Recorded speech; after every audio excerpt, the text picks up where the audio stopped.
working with, among other areas and subjects, war casualties.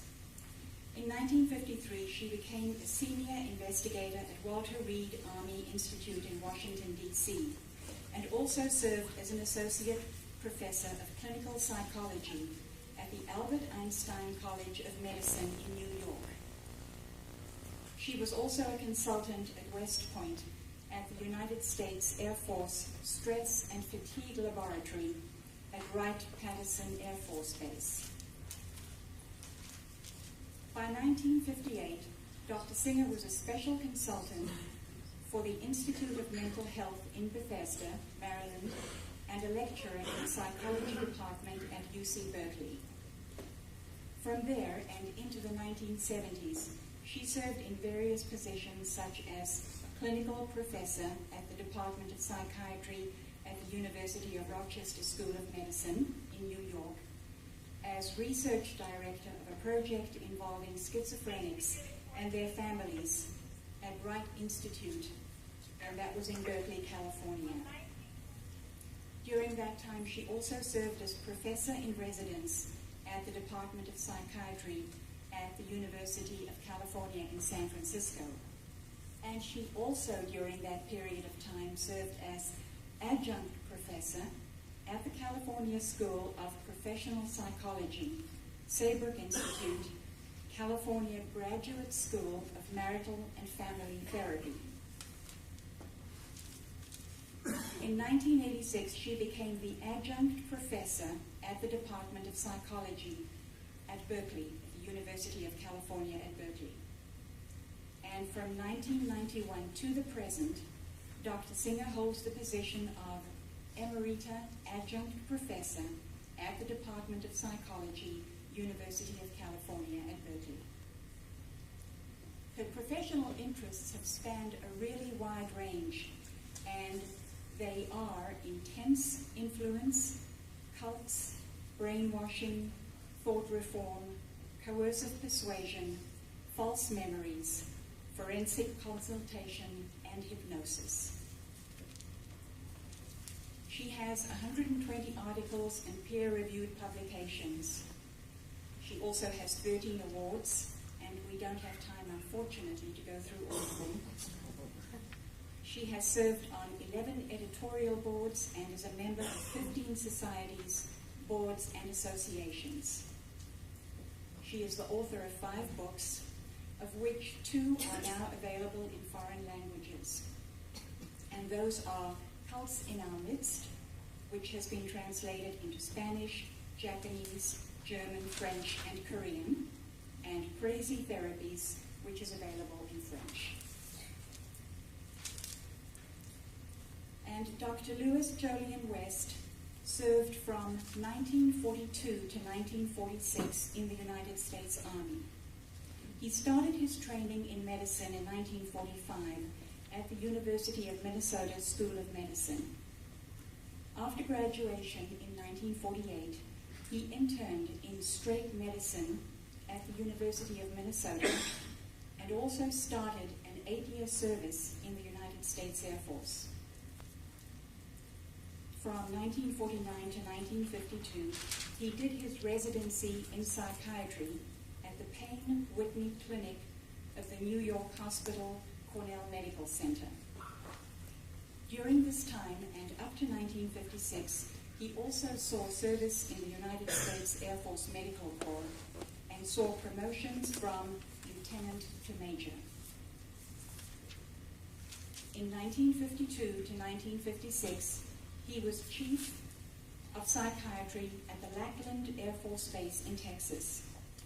And then from 1954 to 1969, he was professor and head of the Department of Psychiatry, Neurology, and Behavioral Sciences at the University of Oklahoma. From 1969 to 1981, he was psychiatrist-in-chief at the UCLA Medical Center. And from 1969 up to the present, he holds the following positions: Professor of Psychiatry at the UCLA School of Medicine, Chairman of the Department of Psychiatric and Biobehavioral Sciences at the UCLA School of Medicine, Director of the UCLA Neuropsychiatric Institute. He has received the following honors: the Benjamin Rush Gold Medal Award from the American Psychiatric Institution, Commendation for Exceptional Service from the United States Veterans Administration, the Karolinska Institute Medal from Stockholm, Sweden, Outstanding Achievement Award from the Southern California Psychiatric Society, the Leo J. Ryan Award from the National Cult Awareness Network, Doctor of Humane Letters from the Hebrew Union College, National Consultant, this is an appointment. Let me start that one again. A national and international appointments. One of these was National Consultant in Psychiatry to the Surgeon General, United States Air Force.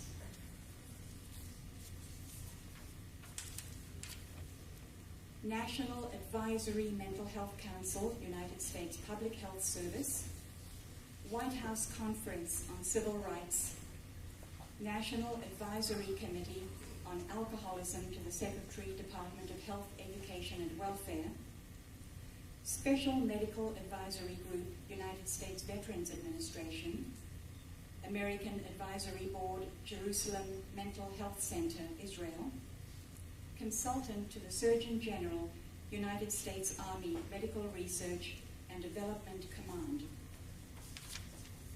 And the appointments continue. He's been appointed to the Board of Advisors, American Family Foundation, and he is a member on the committee to review the health consequences of service during the Persian Gulf War. Dr. West has also published 8 books and monographs. He has published 11 conference proceedings and over 184 journal articles and chapters in various books. And one of his greatest achievements, which he himself considers such, is his marriage of 54 years to his wife, Catherine.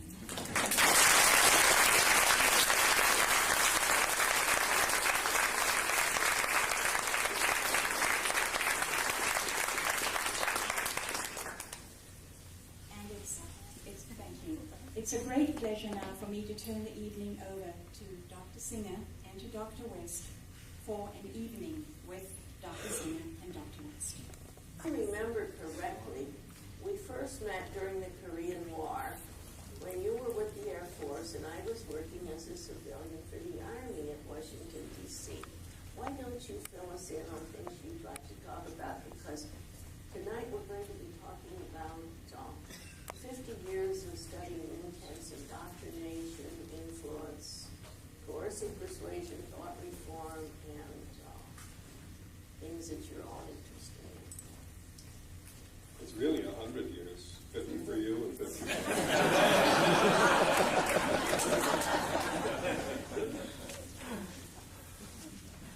I remember Margaret Singer, as she was then. Tall, slender, and extremely attractive lady. At a research conference, I think it was in Durham, North Carolina.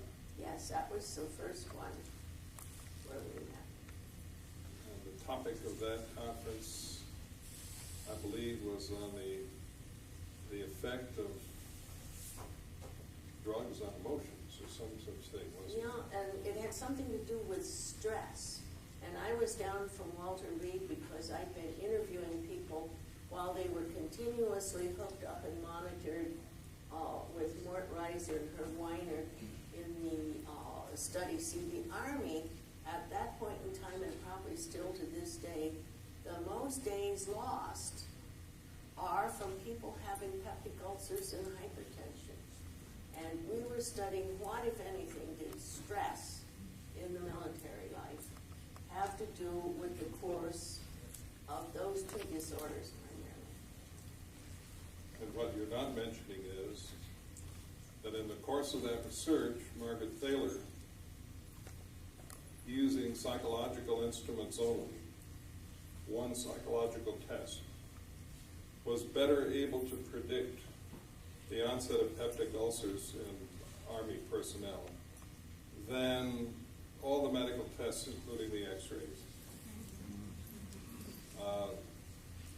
And there are many other examples of things that Margaret Taylor and subsequently Margaret Taylor Singer has been able to do with an uncanny talent that caused me on one celebrated occasion when I was a witness in the trial of Patricia Hearst,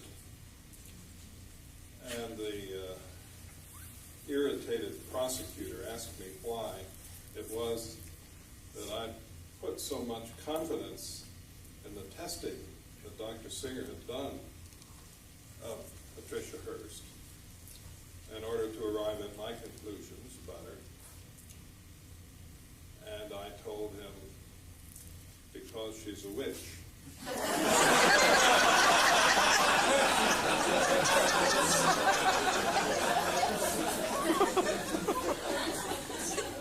As Sherlock Holmes said, if you rule out the impossible, the improbable is all that's left. She doesn't look like one, but you can't tell.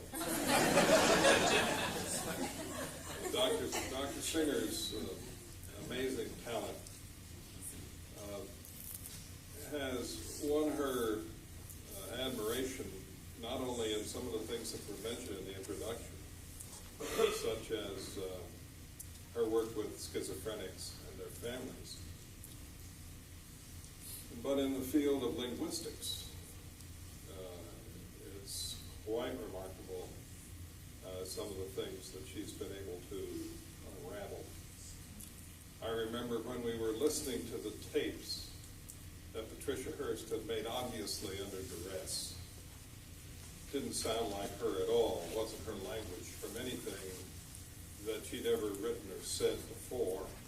But the government was claiming that these were her new opinions since she had become a member of the Symbionese Liberation Army.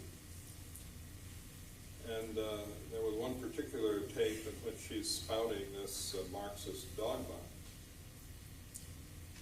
And Margaret said, that sounds vaguely familiar to me. I'm going to find out where it really came from. And so it turned out that this passage, which the government was attributing to Patricia Hearst as part of her heartfelt belief that she had suddenly discovered in Marxism, was actually taken verbatim from the writings of Joseph Stalin. So I know in the course of some trials at law in which Margaret's been called, or people have attempted to call her as a witness, on one occasion it was suggested that the work she's done had no scientific merit or was not generally accepted by the scientific community. Not only is that not true, and Dr. Singer is obviously virtually revered by the scientific community for her work in many related fields. But the amazing thing about her is that, at least I get the feeling, you ain't seen nothing yet. I'm only 76 going on 77. I'm much older, I think, than Jolly is. I'll be 75 in October. I'm a kid. I use. When we were called by Judge Carter to work on the Patty Hearst trial, he called me one, Judge Carter called about 4 o'clock or so one afternoon and said that he was going to be appointing Dr. West and me to go and evaluate Patricia Hearst to see if she was capable of standing trial. And so I felt very, very honored that Jolly West would be there and that we could work together and do an evaluation together. And how it ended up was with his gracious wife, we moved in a couple of secretaries, a Xeroxing machine, and we made a report that was, 300 some pages for the judge. Because from the testing that I did of Patricia Hearst and interviewing and Jolly's work, we felt that the judge who had appointed us really should get the fullest picture of what had happened to her, because we were going to say that she was capable of standing trial. And just so you can walk into the court is about the criteria that has to be met. We wanted the judge to know what all had been done to this woman, because this was the first time in recorded history that a person who had been kidnapped had been made by her captors to go and rob a bank, and then she was standing trial before her captors ever went to trial. In fact, the government tried to get her captors to testify against her with a promise of leniency if they would. But that was political, and you have to understand that this was Watergate time, and at the time that Patricia Hearst was kidnapped, Richard Nixon was President of the United States, and Watergate was just a hotel. But by the time she was finally captured a year and a half later, Richard Nixon had just resigned the presidency, and the first thing his successor, Mr. Ford, had done was to pardon him. And now the next most prominent name in the American media, Patricia Hearst, was captured. And what was the government going to do about her, given the fact that the Hearst family were big Republican supporters of Mr. Nixon and of the party? And so the word came down, this case must be tried. It would have been a political disaster if the government had not put her on trial, because it would have been said that this was favoritism of some sort. And since the average American, according to the polls, thought she was just a bad girl who should be punished anyway for having shamed her parents, she was tried, and in the fullness of time, and with all the resources of the government brought to bear, this essentially innocent victim of violence and cultic control was convicted of bank robbery and spent some years in prison. But that was just really a minor episode in our history of adventures, going back to those early days when I was still in uniform and you were working for the Army. A lot of things were happening that reverberate right down to the present with respect to, let's say, public policy issues concerning mind control, brainwashing, thought reform, coercive persuasion, and all these terms that have to do with what can be done to influence people to behave in ways and even to become different from the way they were before, sometimes inexplicably. So they become like a different person. Their family can't understand why. The church can't understand why. A man like Cardinal Mindszenty, who was in 1948 transformed from a hero of the church to in a show trial in Hungary to an apparent confessor of various crimes, including that he worked for the American CIA. That was even before I was supposed to have done that. I did about as much for them as Cardinal Mindszenty did. But one thing, I'd be interested to get your reflections on this, Margaret, that has impressed me is that our government has never had a policy about this. I examined a number of people who were subjected to persuasive techniques by their communist captors to make false confessions of germ warfare. And the Air Force wanted to know. These were all flight personnel. many of them aces from World War II, or decorated veterans. What had been done to them to make them do that? It was really treason what they did. Was it Chinese water tortures? Was it Russian Pavlovian conditioning on loan? Was it hypnotism a la Dr. Fu Manchu? Was it some mysterious new drug like this lysergic acid diethylamide that we were just starting to hear about? Was it electrodes planted in their heads? They were just coming back when the prisoners were exchanged, and they had to be interviewed and examined and debriefed, and it had to be discovered what had been done to them. It was none of the above, really. It was a combination of psychological and physical forces, the most potent of which was probably sleep deprivation, which will produce a confused and delirious and eventual delusional state in anybody if you carry it out long enough. So the Air Force, on the basis of my reports, decided that they wouldn't take any punitive action against these men. They were victims. That was the Air Force. But the Navy had a flyer, one of the most distinguished, a Marine Corps pilot named Colonel Schwabel, who was no different from the others, and he had done what they had done. But the Navy court-martialed him and disgraced him and convicted him. Now here's the Air Force and the Navy fighting the same war and with completely different policies about how to deal with people who are subjected to coercive persuasion. And to the best of my knowledge, there has never yet been formulated a well-organized national policy about how to deal with this. President Eisenhower authorized a new code of behavior for the armed forces, which wasn't very good and had some syntactical problems too.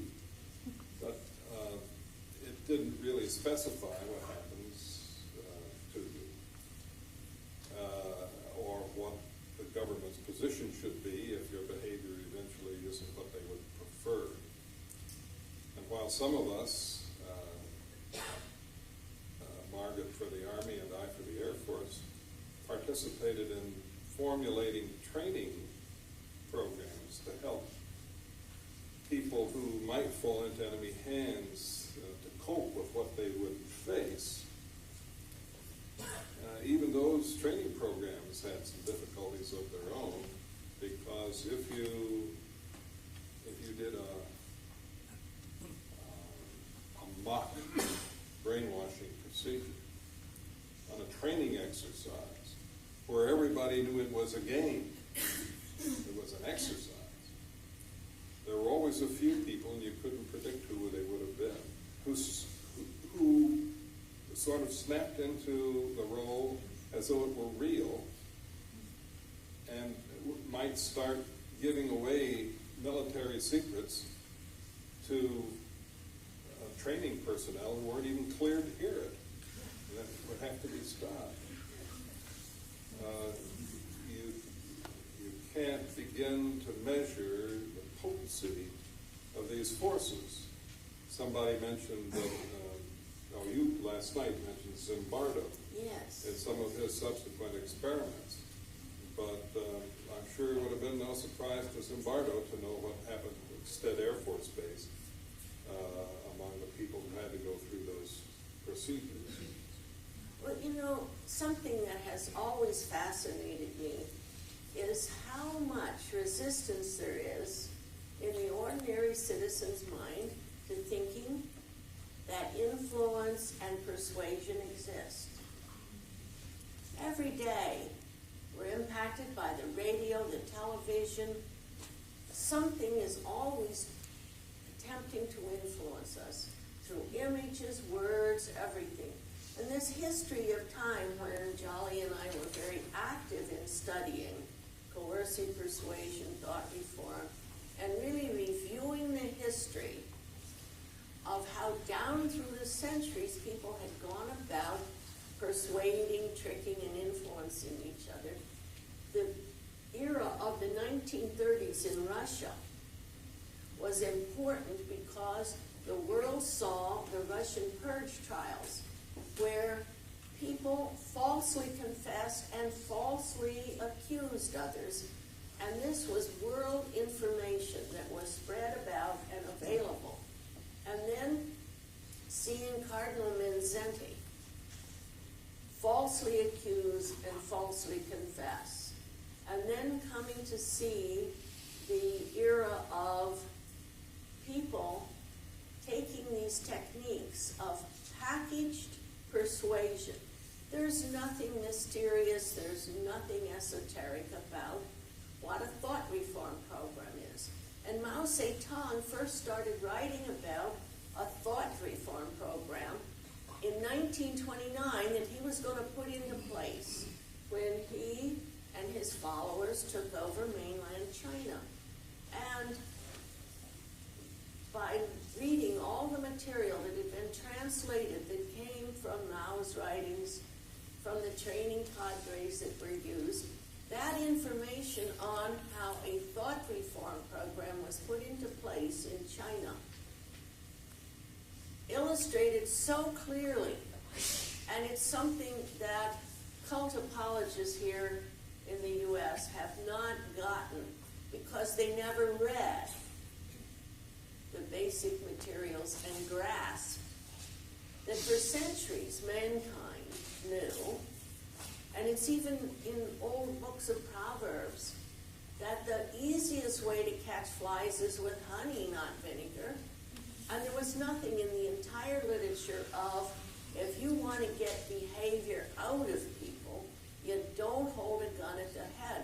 So that during this era when all of you were in cults or having some of your loved ones in cults, people who read, people who knew the literature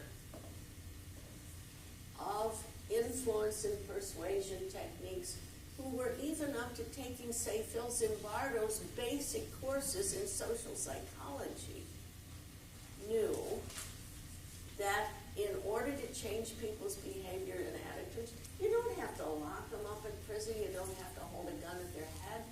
The evidence in the scientific literature and in the history of mankind is gun at the head stops activities. It does not produce a smiling, cooperative person that will, give you military secrets or create stories or an attitude that you want.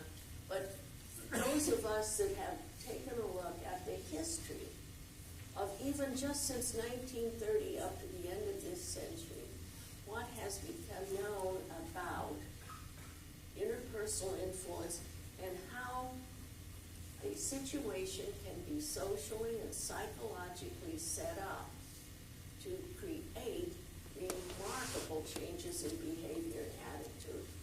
And Professor Richard Offshe and I wrote a couple of papers contrasting what Dr. West and some of his colleagues from the direct dealings with the POWs and the work that I have done with my colleagues.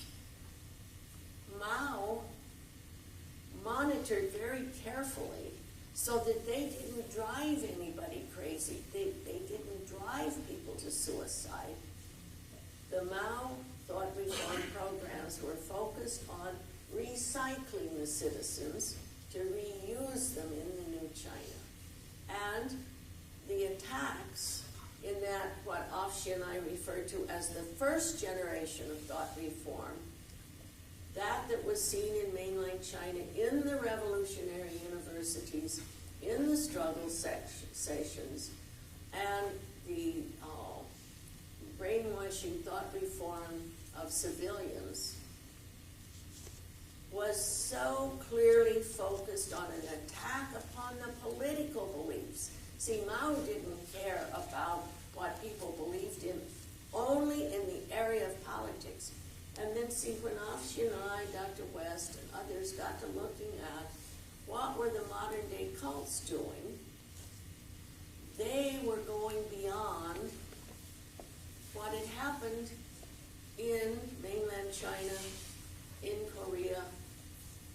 They were attacking, in the modern day cults, people's sense of self and sense of reality, which is so much more central and more destabilizing and produces far more casualties and damage than the old-fashioned, and I'm a good solid American type. I'm not saying Mao is a fine fellow, but at least he watched and monitored not to drive people to suicide, not to drive them into madness when he was recycling their attitudes. So I think that I would agree with Margaret. Mao Zedong was, in his day, a very brilliant man. In his writings, he made it clear that a relatively small group of dedicated Marxists could hardly expect to take over the largest population in the world with a tiny guerrilla force unless the attitudes of the people would somehow permit it. He said, the people are the water in which the gorillas must swim like fish. That water had to be of a kind that would support the fish. And I suppose when someone a century from now writes the history of ours and they look upon his incredible success, one of the things they'll point out is that in a country that had a succession of powerful warlords vying for control of large portions of the populace, he was the first to realize that people can be more useful to you alive than dead. And when he would capture nationalist forces or occupy a town, instead of putting his captives to death, which they more or less expected and which everyone had always done, he formed them into these little groups, and they would meet and they would struggle, and he would have them told that China should be for the Chinese, and that all men are created equal, and that they should benefit from the fruits of their own labor, and a lot of other things that weren't that hard for anybody to believe. And after a while, they were told that now, if you come to believe this, you'll become one of us. That can work awfully well, and it certainly had worked well in the history of the past. In 100 years following the death of Muhammad, in the evolution of Islam, a tiny band of desert dwellers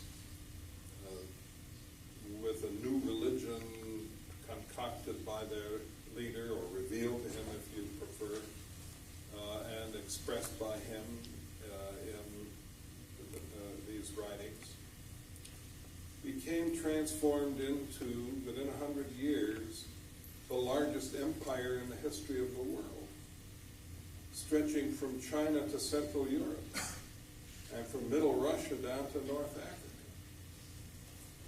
Islam spread incredibly, and everybody became a Muslim.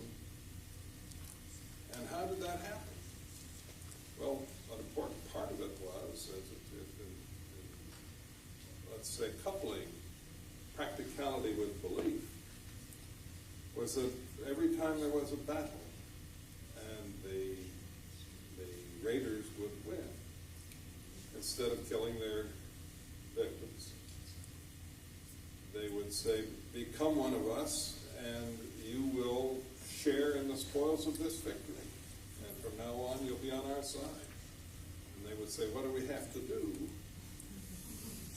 to become a Muslim? And at that time, all they had to do was to say, there is no God but Allah, Muhammad is his prophet. They would say it, rise up a member of the new army. Mao Zedong knew his history, and it worked for Islam, and it worked for him. I mention that simply because Margaret pointed out a lot of this stuff isn't new, but some of it is. And some of the newest stuff, in a way, is, from the point of view of behavioral science, some of the most interesting. Because in looking at the cults that I've been following now for nearly 50 years, they've evolved and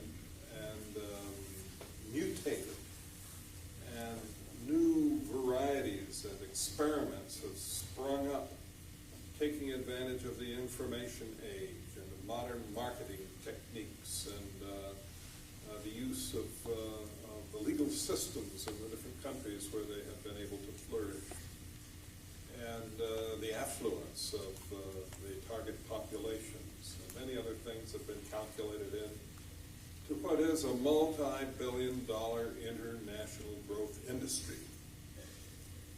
You have modern techniques of marketing and the public relations and communications and the rest.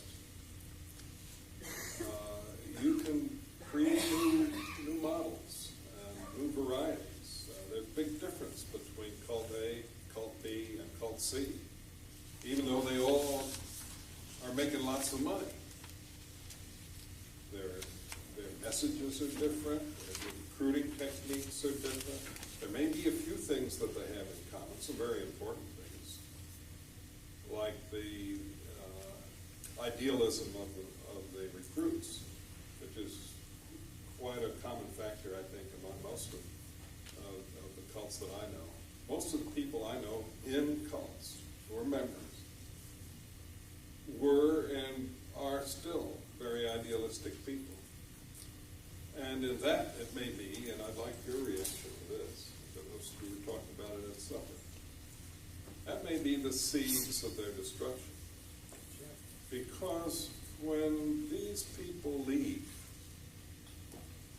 and their pseudo-identities that have been impressed upon them as the requirement of cult membership, the demand characteristics of the cultic situation, crumbles away, and they struggle then for a new identity, which is really a recovery of the old brought up to date.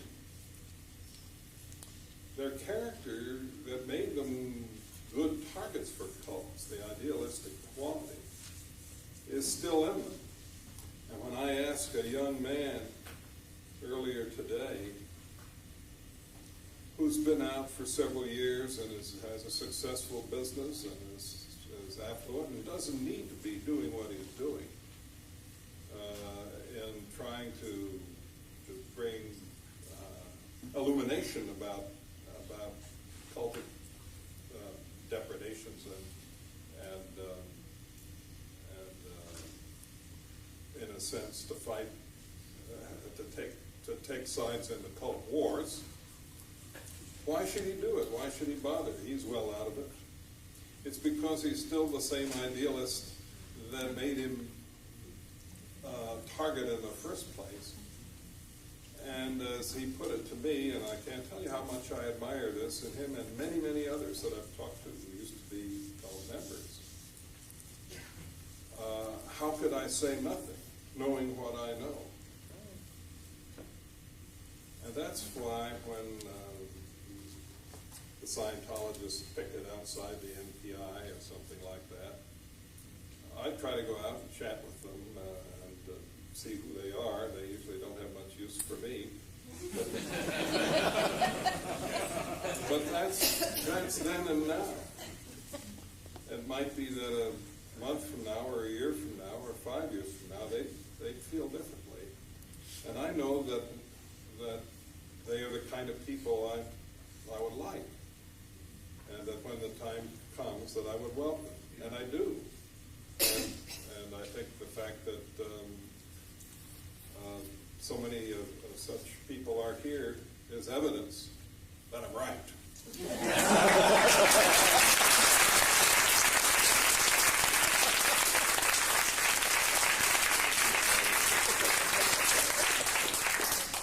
I agree with Jolly. The people who get lured into, enticed, and who join cultic groups are really targeted by the recruiters. You can't start a cult with a bunch of ornery, tough, surly, disobedient people. They're too hard to manage. You don't go out looking for street toughs, surly, insolent people, ones without any desire to go, to improve themselves or to do something for mankind.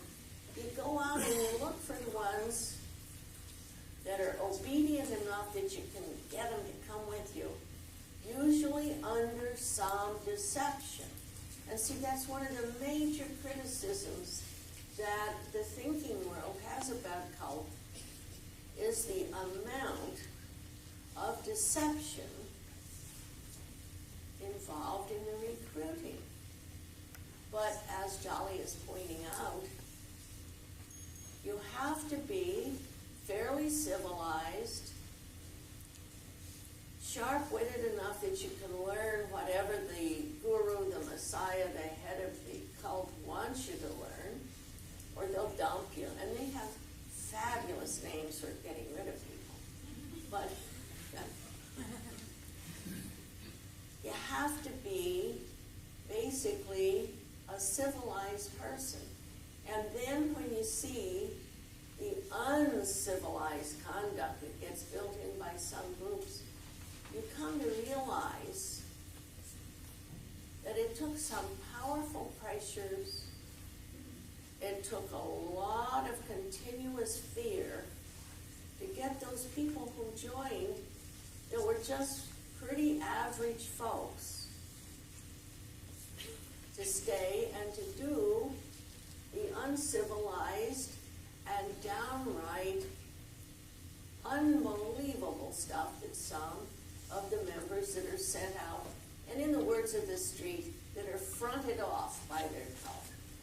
In the criminal world, someone that's being fronted off is the person that's being put out so that the cops, the sheriffs may shoot them or that they will get caught. So the cults do the same thing. They front off the recruiters, they front off certain people, but those of us that have worked with so many thousands of current and former cultists, and those of you that have been here today and heard the stories of the people on the programs who told what their life had been like, what the pseudo-identity was that they took up while they were in the group, and now how they're looking at the world. And I've had some ex-members come up to me in Berkeley or when I've been giving lectures and say, Dr. Singer, I want to tell you, I was the one in Brand X cult that used to cancel all your airline reservations and all your hotel reservations. And I said, I caught on pretty soon and started traveling under assumed names because it's not illegal. You just pay the airline for your ticket. They want your money, but you can call yourself Rosemary McQueen if you want. So that I really want to reiterate, because so many people that are here that have told their really touching stories of the goodwill they had and wanted to do, and then the various things that happened to them during their tour of duty in the various cults they've been in. I had an interesting question today. A journalist said to me, are there many people now that go from cult to cult to cult? We don't see that as much as when back in the late 60s and early 70s, it was primarily youth cults. Actually, those clumps of people belonged to organizations that I didn't think were cults at all. I still don't. They called themselves communes.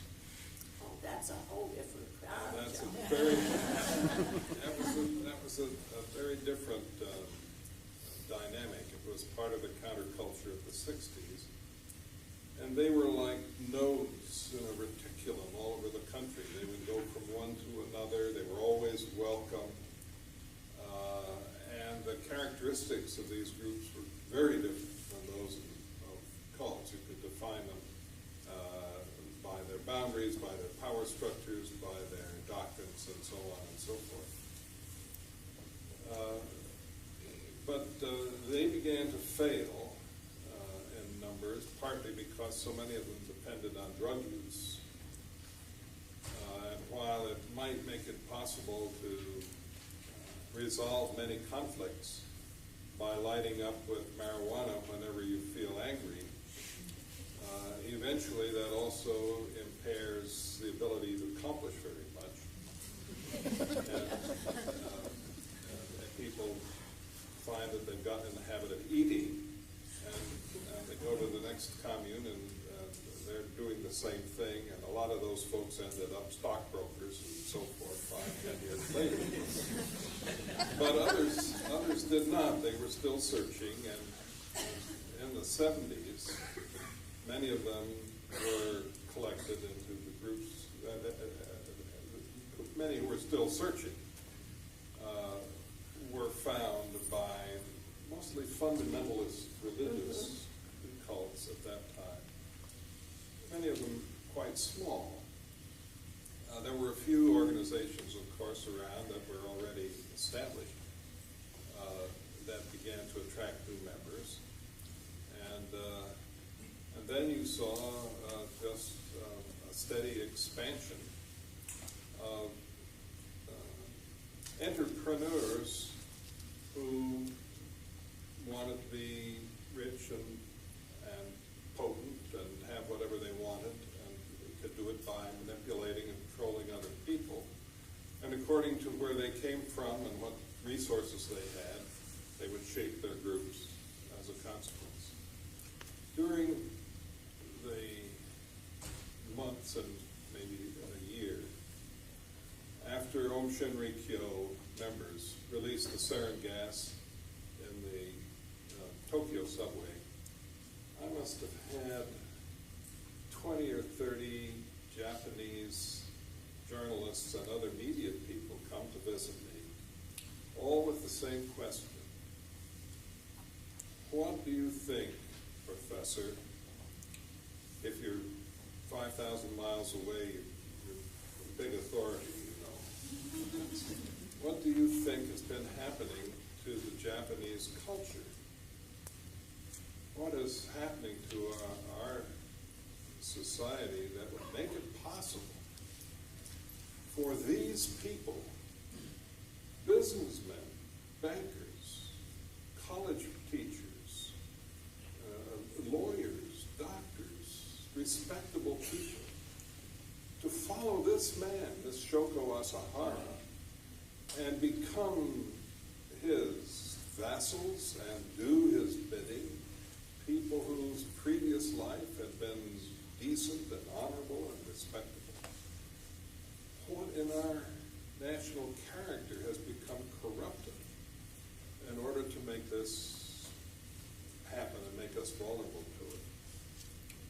And what I would tell them, I know, would be the same thing that you would tell them, and it's got nothing to do with Japan, busters. I said, Asahara is just Koresh spelled backwards.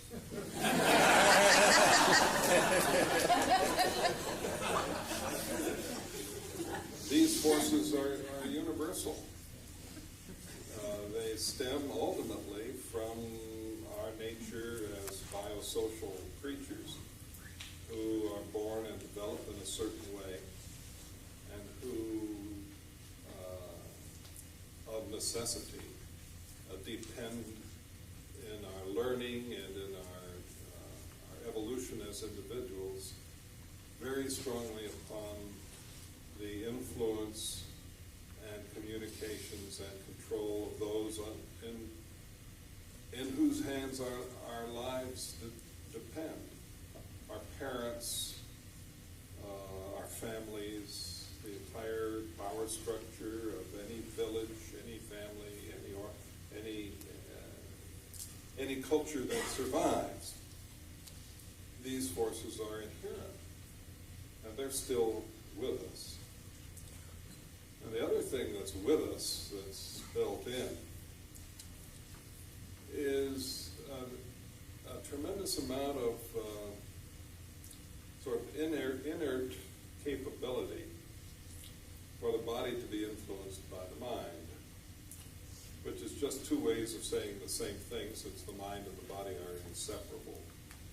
But emotions affect our hearts, our breathing, our skin conductance, and our pupillary size, and all sorts of other things. And that's just for starters. Anyone who's ever performed a major surgical procedure without anesthesia using hypnosis knows that it's possible for people to control information within themselves in ways that they ordinarily don't, but that the potentiality is there. And under extreme circumstances, anybody can do that. And that means then that the shaman, the curandero, the quack, and the cult healer all have at their disposal access to these forces within each individual, and which can be manipulated and controlled as part of their procedures, whatever they are. So you put together these two very innate human factors, our dependency on others and the need to trust and be guided and shaped by them, and the extent to which ideas and emotions and bodily functions are all linked up together. And what's left is a vulnerability of normal, healthy people to the manipulations of the ruthless. And the ruthless have been around for a long time. The history of quackery is a fascinating chapter that relates and ties in very much to all kinds of unprofessional therapies and cultic activities.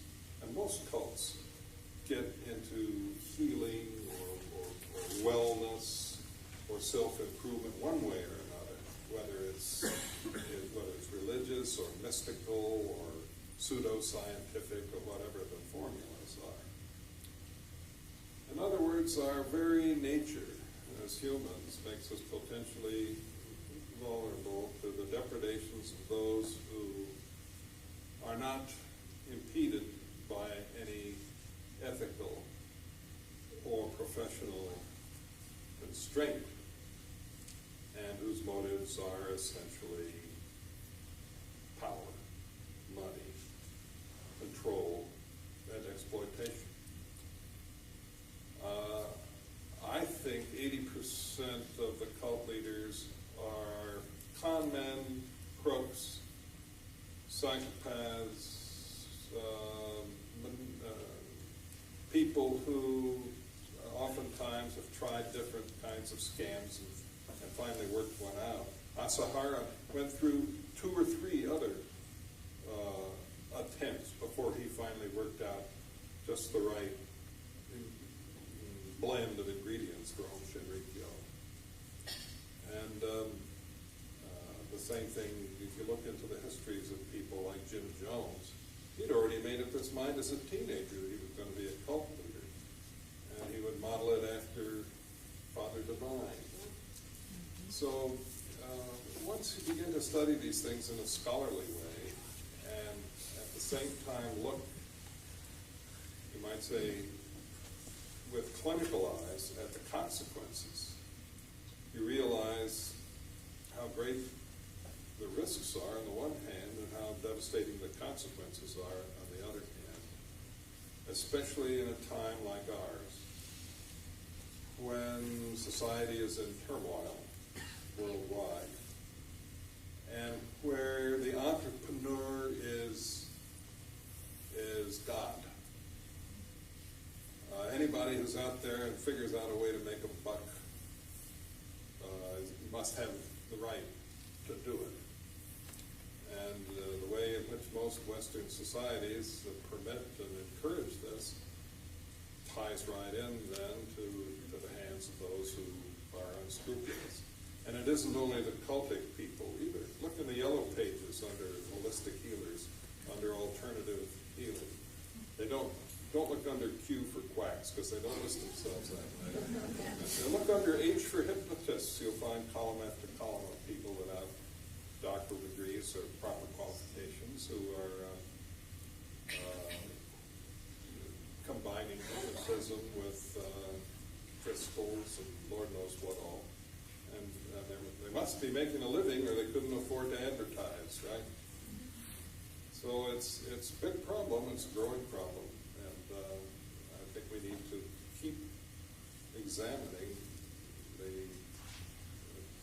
you might call the essential characteristics that make for a continuing problem. Right, and I think so much of what Jolly said about when the Japanese journalist came to see him, he came up to Northern California to see me, and it's the stock question that we were asked when the first wave of cults started here in the U.S. The first question from journalists and from many people was, what's wrong with America? What's wrong with England? What is happening to Canada? Wherever you go to Spain, what is happening in Spain? In which people would think that something must have started molding and coming apart within the society because they don't have this historical knowledge that there have been con men and women, scam artists, hustlers, psychopaths, down through history. And some of you have heard me talk before where I have pointed out that we have historically always the ever-present self-appointed messiahs, gurus, Pied Pipers. But in times when a society is pretty well held together and the structure of a society is strong, those self-appointed Pied Pipers get only a small following. But at various points in history when the structure of societies have broken down, like at the fall of Rome, right after the French Revolution, cults sprang up not only in France but all across Europe. After the Civil War here in the United States, after World War I in Germany, after World War II in Japan, the cults that just mushroomed in Japan when Japan lost the war, a whole lot of structure disappeared, and they had just hundreds of cults spring up there.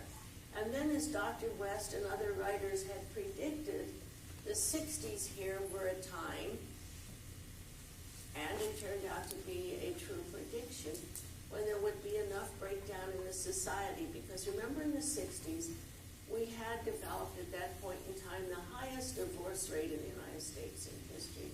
All of the breakup of families, thousands of young so-called flower children traveling about, living in communes, looking for structure, and income, and an unpopular war in Vietnam also, all going on at once. Then, not only foreign self-appointed gurus started coming in, but little local entrepreneurs started seeing, hey, lots of people are looking for the answer.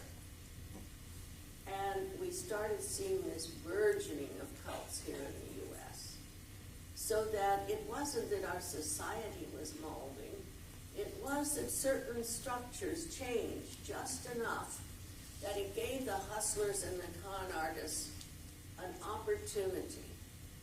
And I agree with Jolly that 75–80% of all the cult leaders, self-appointed gurus that I have been able to study were either long-term scam artists psychopaths, people with no conscience about living off the blood, the sweat, the property of others. And that at different points in history, depending upon what was happening, people got recruited to help the scam artists. And last night I talked about, when I talk to police persons, I talk about cults being an extended confidence game. Because the police are used to studying people who do fast confidence games. And you see, the cult leader, the cult recruiter, gets your confidence, my confidence, just like the street hustlers do. They get our confidence, and then they use us for carrying out of their plan. And depending on whether you're in Brand X cult a month, a year, or what I'm seeing now, and I'm working with a lot of people that have been 20, 25 years in some of the larger cults, and they're coming out now, where they're emerging back into the world and having to face. And we all have to work with them so they don't go around. I try to keep people from blaming themselves and saying, there was a defect in me, otherwise I would have never joined Brand X cult. Help me figure out what's wrong. I might do it again. How could I have made such a self-defeating choice? And then I feel, a way of helping them, as many of you do that are in the exit counseling and the general cult information providing business, help people see they're learning now and profiting from what happened to them so that they can become full, free people once again and participate in the broader society, and not to go down the rest of the road of life thinking they were defective because they made a few bad mistakes. And often those mistakes were based on being tricked by someone winning their confidence and manipulating them. Yeah, there's a tendency to blame the victim, always. And the public, when they hear about some Like strange... Heaven's Gate. I'm going to come to that in a second. Okay. When they hear about some strange cult, like let's say Gabriel of Sedona, that some of you may have heard of, who's got a little following down there with a mishmash of teachings, an odd mystique. But the thing about Gabriel of Sedona is that in person, he's such a klutz. I mean, you wouldn't buy a used car from this guy. And here are people who are devoting their lives to him. The couple down in Houston, whose cult is an immortality. CB&J. Yeah. They rub wrists, and it's supposedly going to change your DNA, and you'll live forever. But if you're old or you have AIDS, and you die, they say they joined too late. We did it right, but they joined too late. The thing is, when the public hears about these, they're exposed. They're on 60 Minutes or whatever it is. They say, anybody who gets mixed up with something like that deserves whatever happens to them. I mean, what kind of people would get into something like that, or go for a message like that, or follow a clown like that? This is the same kind of blaming the victim that happens when a young woman who's had to work late is going to the subway and gets mugged or sexually attacked. and her friends and family hear about it, and the first thing they said is, "What was she doing out there so late?" Not what kind of a person would do that to her. Now, part of this is a natural reaction of people who are not involved in something painful or disastrous to distance themselves from it. That's why women on juries are often easily manipulated by the people who are defending the rapist, because what the lawyers do is put the victim on trial and suggest that she brought it on herself, she agreed to it, and so on and so forth. And a respectable woman on the jury is likely to be thinking not in these words. Either she brought it on herself, or it could happen to anybody. If it could happen to anybody, it could happen to me, and that is very frightening. I would rather believe that she brought it on herself, because I would never bring it on myself. So probably she's no better than she should be, and the rapist gets off. Now, this tendency to blame the victim for what happens to him as a defense of normal people from identifying themselves with victimhood is something that has to be overcome with education and understanding and explanation and the kind of conversations that we're having now. And I think it's important, too, that we realize that cults, like every other type of human organizations, are not static. They're groups of people, and they're constantly changing. Some groups that began as one thing end up as something else. There are cults that ended up as successful industries, like the Oneida colony or the Amana colony. And there are some organizations that began with the best intentions, like Synagogue, that evolved into a cult because of the corruption by the leader of power. As Lord Acton put it 100 years ago, power tends to corrupt, and absolute power corrupts absolutely. And if power accrues like that, corruption can take place without anyone having intended it. Furthermore, even though, let's say, 75 or 80% of cult leaders are confidence people, there are a few who aren't. Now, Marshall Applewhite was one of those, and there we get into the fact that nobody studies classical psychiatry anymore either.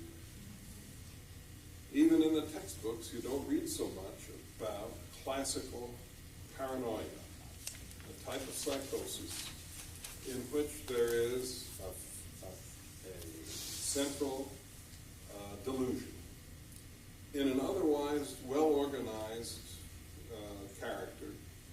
Sometimes the paranoiac can be a highly intelligent person. And in true paranoia, when it crystallizes, usually at a certain age because of certain conflicts going on, sexual and otherwise, and Marshall Applewhite was a classic case. If you took his delusion that he was not really a human being but a creature from another planet, and that he was here on a holy mission to save the earth or some of the inhabitants, and put him in a setting where there are people who have interests that are attracted by his intensity, by his certainty, by his total dedication to the, what you might say, the logical ramifications of his delusional belief. He can find someone else who will sign on.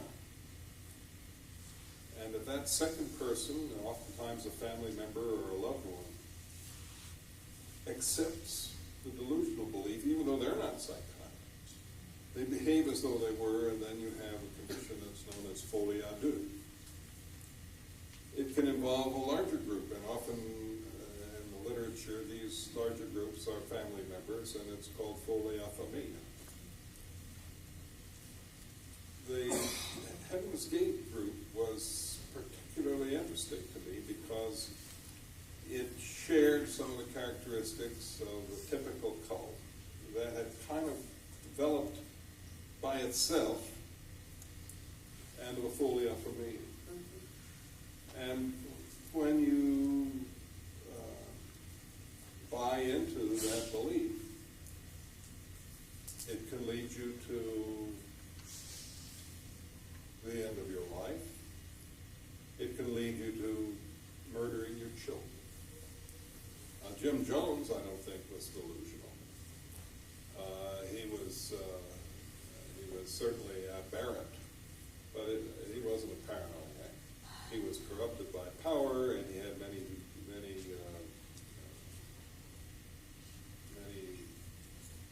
warped aspects to his character and personality, and toward the end, there were a lot of things he was doing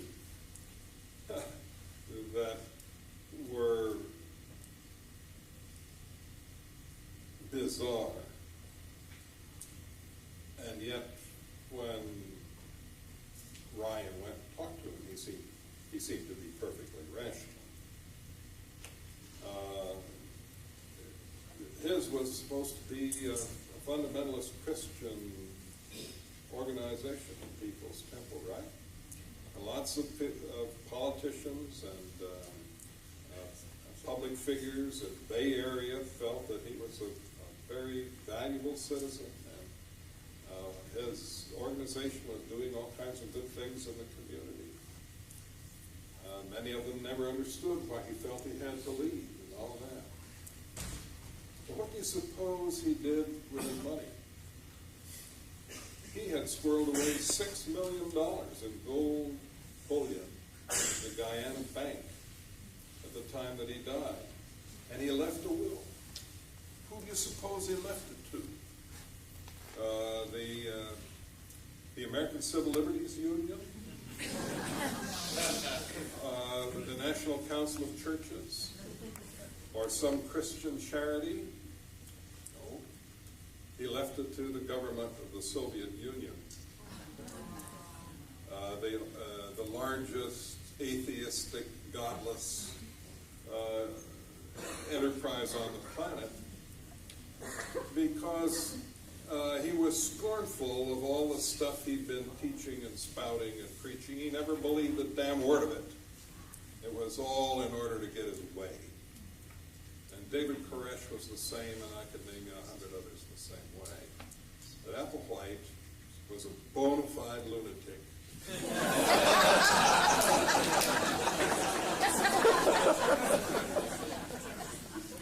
I first began hearing of Applewhite in 1978. Some of the people had left his group. And what you all saw on the TV of those tapes that they made at the end, he must have also had a tremendous skill of not blinking. Because I started hearing back in 1978 that he was believable as a space creature because he didn't blink like other people. It's those little odd habits sometimes that set a person aside. Well, there are just so many things. It's getting to be about 9:30, and I think they take back the electricity or something. So that if you have any questions, if you write them on cards, Ron Loomis, Mike Cropfeld will pick them up. Otherwise, Jolly and I will talk a bit. We'll stick around. We'll stick around for a few minutes, but let the sensible folk go to bed. Right. But if you do have some questions, send them in on cards.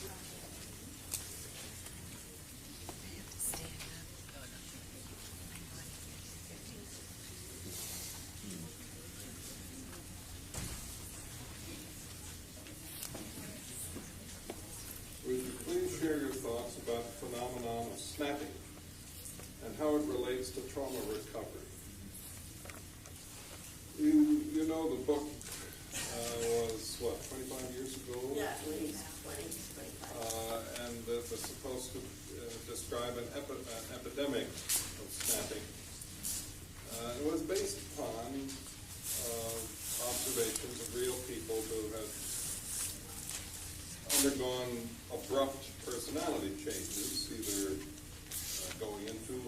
out of cultic situations or similar situations.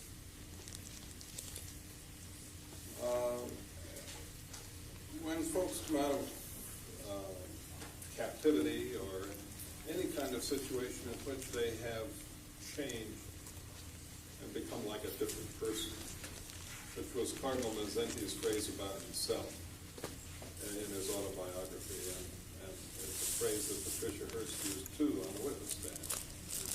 She didn't know what had happened to her. She had, in fact, become like a different person named Pearl.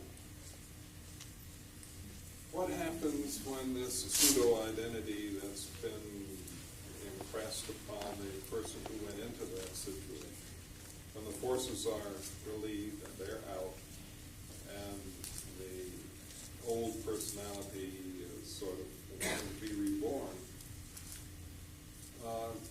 In the so-called deprogramming mode, where the transformation takes place in an atmosphere of dialogue, or as Robert Lifton observed, with the civilians who came out of China to Hong Kong that he interviewed and told about in his book, the original important work on thought reform and the psychology of totalism. He interviewed them, but he didn't try to change their mind about anything. He just wanted to find out what happened to them. But what he observed was that just getting out, being out, and being in a situation where they were, in a sense, free.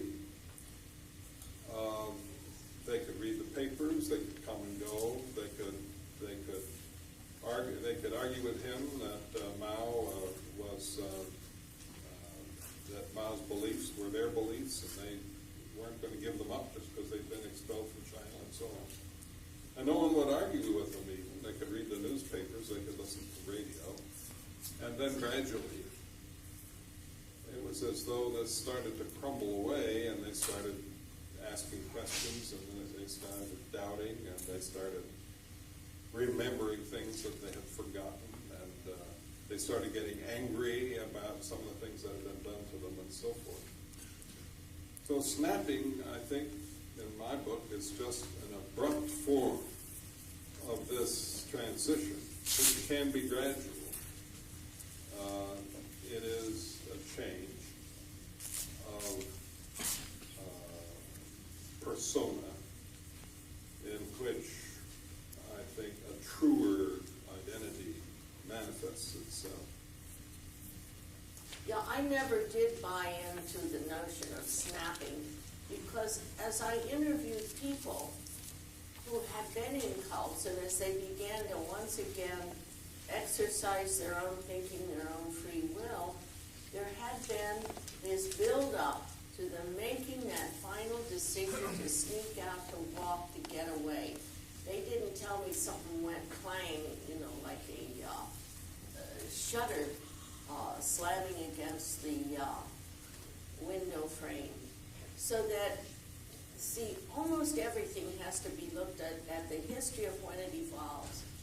The term snapping came from chaos theory, which was very popular in mathematics as a construct back in the era when Conway and Siegelman wrote that book.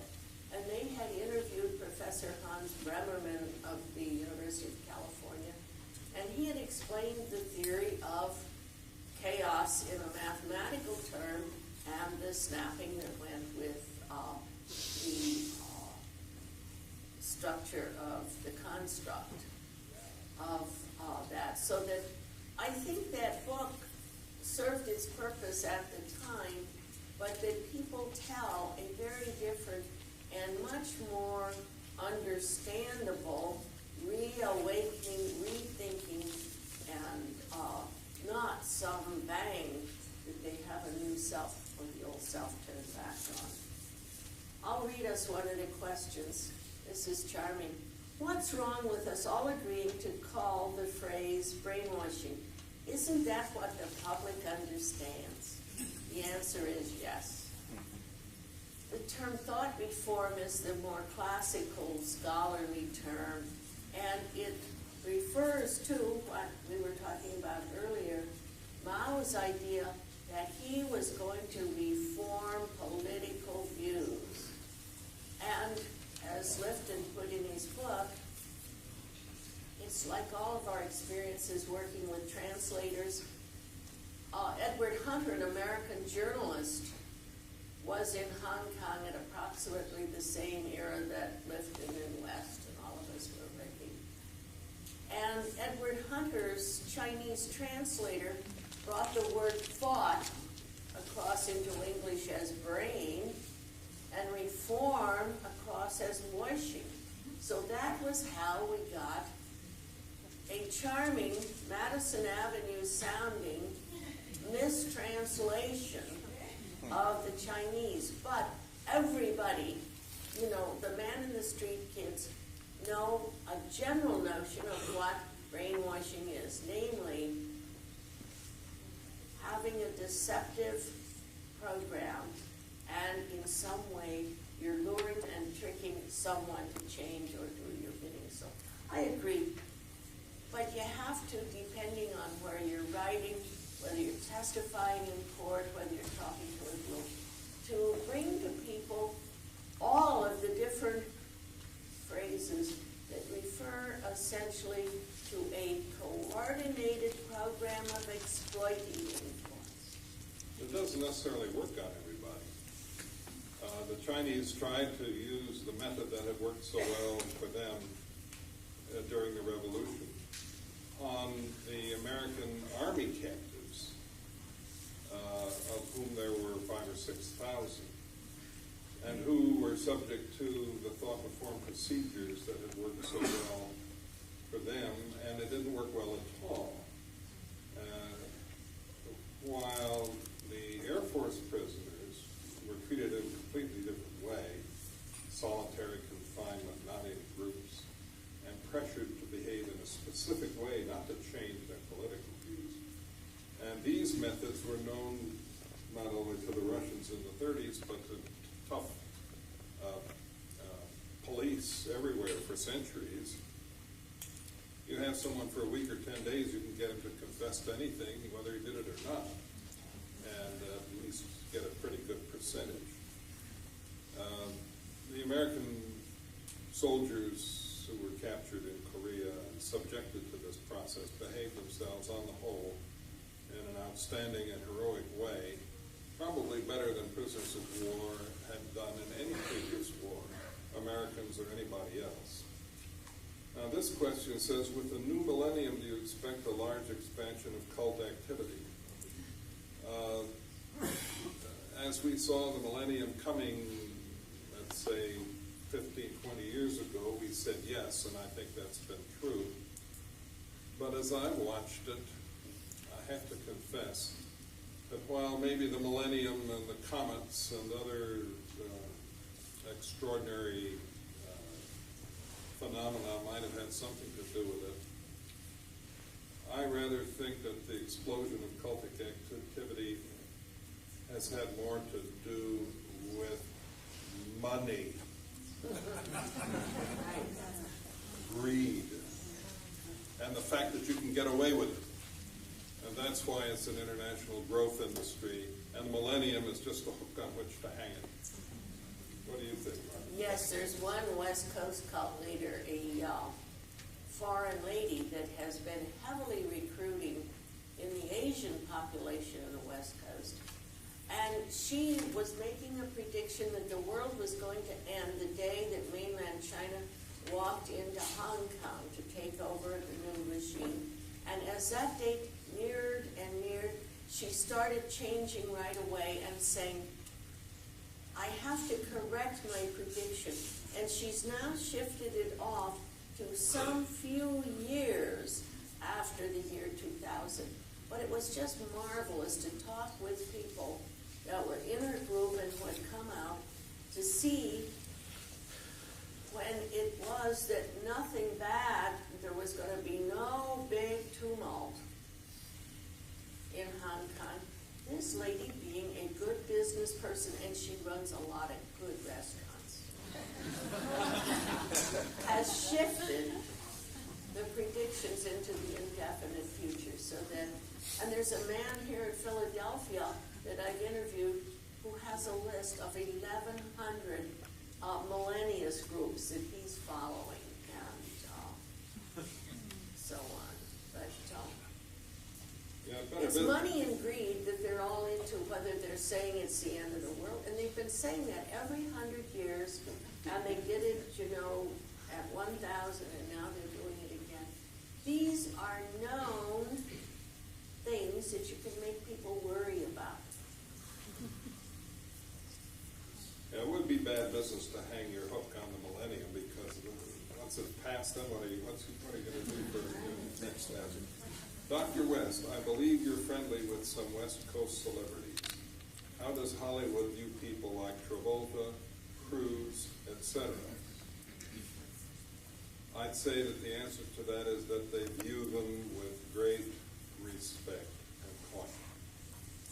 In Hollywood, it's a brave man who says one word about or against the Church of Scientology, because it isn't only several very prominent film stars, but there are many other people in the industry, if you will, who are members or who are involved. And I know there was, I know of an example, in which one word in a film, what do you call it, script, film play? Screenplay, that's it. One word in a screenplay about baseball had one of the players, a secondary character, in a completely different context, use the word clear. And the screenwriter was called by 3 different prominent people within days. 2 of them actors, and one of them a big producer that had nothing to do with the Church of Scientology director, urging him in the politest possible way to take that word out of there, because there are people who might be offended by its use. And you bet they took it out. Nobody in Hollywood underestimates the power of the Church of Scientology, because they are totally dedicated to what they're doing, and they have a lot of money and a lot of influence, and should not be underestimated. This is a general question. What about right-wing militias? How cult-like are they? On the whole, there are a few of them that are somewhat cult-like because they really adore the leader and that kind of allegiance. But on the whole, they're much more like voluntary or political kind of groups. Not too many of the militia that I have studied are really cult-like. I don't want to join them. I don't want them to grow. But there are one more set of groups that are springing up. There are a few like Posse Comitatus. Oh, Posse Comitatus, yeah. Not a nice group. Here's a question. What's the difference between someone like you, who never got into a cult, and someone like me who did? I know who wrote that, and the answer is luck.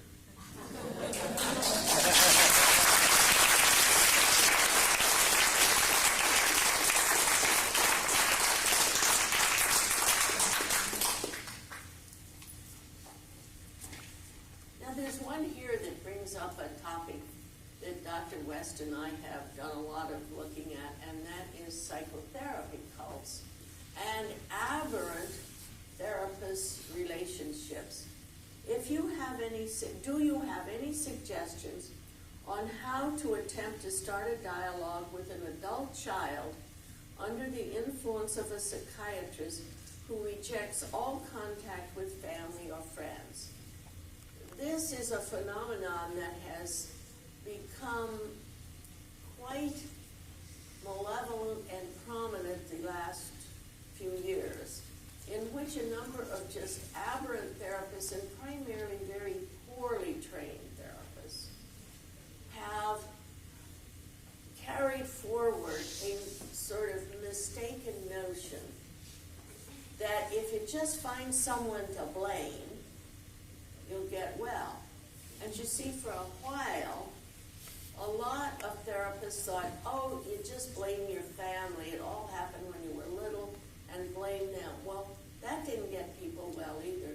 But back in the late 80s and very early 90s, a number of very aberrant therapists did really focus in on blaming dear old dad, claiming he was a Satanist, claiming he molested you, and good old mother just stood by and let it happen, and would get those clients or patients to break off from their families, and it would almost be like a cult of a few. And some of the larger groups, I don't know if the author is still here, but there was a woman here on Thursday who had written a book about the Center for Feeling Therapy, which truly was a psychotherapy cult in which some trained professionals got people to move into a compound. They got them to stop their careers. You can't imagine how really out of step and out of line. And I appeared on behalf of the Attorney General of the state of California when the licenses were taken from all of the psychologists, where I presented that what the psychologists had been doing was really running a brainwashing outfit, a thought reform outfit. But the judge looked like he really understood brainwashing faster. And I had written my report with the multiple phrases in it to the Attorney General's office. I think I talked with about 97 people who had been in that cult, and Dr. West was busy involved with interviewing others. But this phenomenon of anybody that misuses their power over another person needs to really be looked at by all of us. And we've had, from the late 80s up until very recent times, a small segment of the psychotherapy group. And most of them, as I would point out to you, were undertrained. And in California, we have a whole group of people who get a special California degree with 1 or 2 years of training. And we just had a raft of those cases. And the reason I wrote this book called Crazy Therapies was to call people's attention to 400 people I had interviewed who had gotten involved with one kind or another of a deviant therapist. And some of these therapists that have really kooky schemes are at the world's most prestigious university. Like there's a man of great renown before he got into saying that things that were wrong with people were because little space aliens had come in and molested them. Well, I take him on in the book too, sort of pointing out the total irrationality of his reasoning in it. But there are some therapists out there, and the reason all of you who are here and interested in intense, undue, exploitative influence, keep taking a look at what this man or lady said that's happened to their loved one. They've gotten involved with a therapist, and that therapist has propagandized so that their kid won't talk to him anymore. And there are some national organizations, one's based here in Philadelphia, the False Memory Syndrome Foundation, in which a lot of parents and ex-wives and husbands and relatives have formed an association, and they've gotten many scientists at an international level who have studied influence and memory and hypnosis and false memory creation. And they can be of great help to this person with literature, contacts in that person's area. So you can check with me or look in the local phone book for false memory syndrome foundations. Well, here's one with a short answer. Dr. West, would you respond to the legal and scientific claim that the cult apologists and cults state that mind control does not exist and it has been legally and scientifically refuted? My response is, they're wrong. Dr.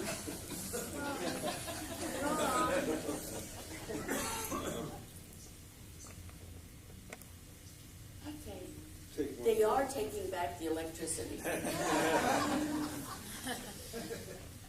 want to do Go one ahead. more? No, there was one here that I couldn't understand.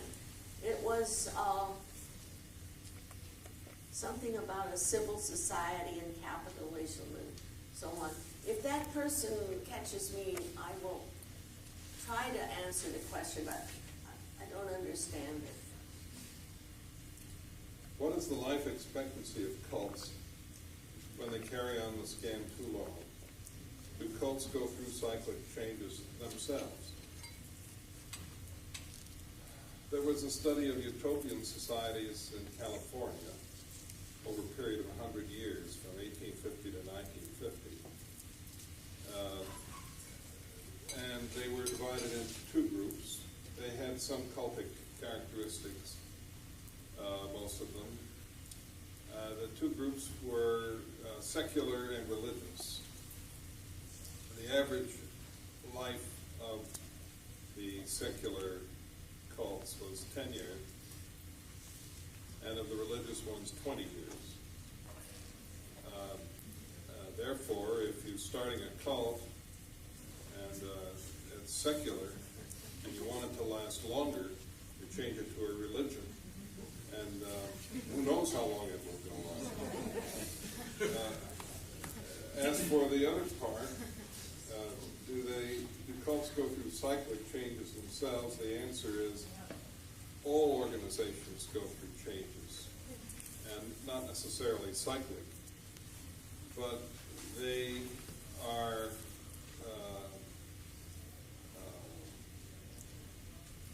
variable in their integrity. All organizations are. Nothing is assured except change itself. In the long run, I expect that none of the present successful, powerful cults will endure indefinitely. Some will fall apart sooner than others. Some will fall apart because of the internal dissonance and struggle and splintering. That's taken apart a lot of major mainstream religions, and it'll take apart a cockamamie cult a lot faster. Others will fade away. They'll just lose their appeal and kind of die on the vine, especially after the leader dies or loses potency or whatever. And some will get broken up by legal forces that will finally get to them. Perhaps successful lawsuits. If their bank accounts disappear, it's amazing how fast they can vanish. And they'll go out of style. This one, that one, and the other one will go out of style. The thing that worries me is that others will come along to take their place. Until we have better education, not just of the public, but of the professions, legal and medical and psychological and others, as long as everybody understands that this is an important social problem, and we begin to try to vaccinate young people against the risks through knowledge, then we'll have a new wave of cults coming along, and I hope we can prevent that from happening. I'd like to thank everybody for enduring until this hour. I could stay here and talk But you see, back in Los Angeles, it's only 7 o'clock. I would like to thank you also for a very proper and enthusiastic evening. Thanks very much.